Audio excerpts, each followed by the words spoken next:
Yes, good morning dear students. Today I am taking the fourth problem of the first sum and exercise is 2.2. As you know that in the second chapter we have only two exercises in our syllabus, and that is 2.1 and 2.2. So in that case the 2.2 exercise becomes more important.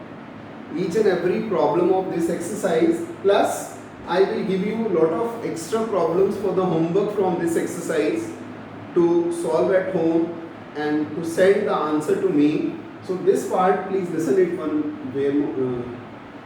very carefully. Now in this you will find that it is 4u square plus 8u plus something, that c part is missing.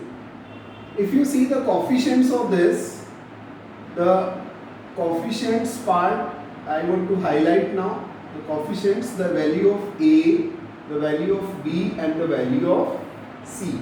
If you see the value of A is 4, the value of B is 8, but the value of C is 0. This part is important in this exercise. That's why I have taken this particular sum. This is the third problem in this category. That is to find the zeros and verify the relation.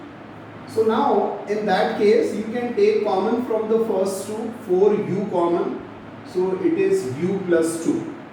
So 4u and u plus 2, these are the two zeros. So the first part is 4u equals to 0 and the second part is u plus 2 equals to 0.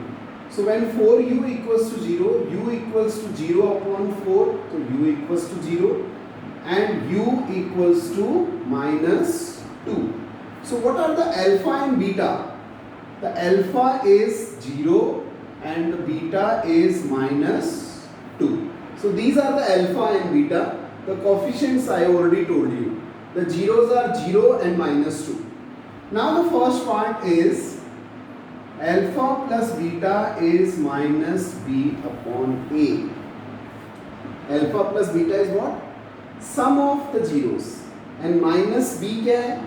B is coefficient of x and A is coefficient of x square. यहाँ पे x की जगह u square and u is there. That doesn't make any difference. So it is 0 plus minus 2. The final answer is minus 2 and minus b upon a. So the value of b is 8 and the value of a is 4. So this side also it is minus 2. So we have proved that sum of the zeros is equal to minus b upon a. And the second part is product of the zeros. Alpha beta is c upon a. So you see the alpha is 0 and the beta is minus 2. So ultimately it is 0. And what is c upon a? The value of c is 0 and a is 4. So 0 equals to 0. That is sum of the zeros is minus b upon a and product of the zeros is c upon a.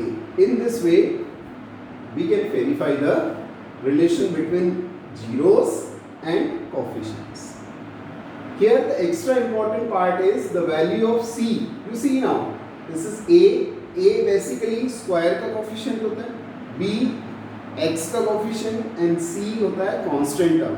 But here the constant term is missing. So we will take that constant term as C. So this is the important part in this sum and that is only making it different from the other two sums which we have done earlier. And in the next I will take a problem where you will find that the value of b will be 0. Because you all know that in a quadratic polynomial the value of a cannot be 0. If the value of a is 0 then it will become linear polynomial.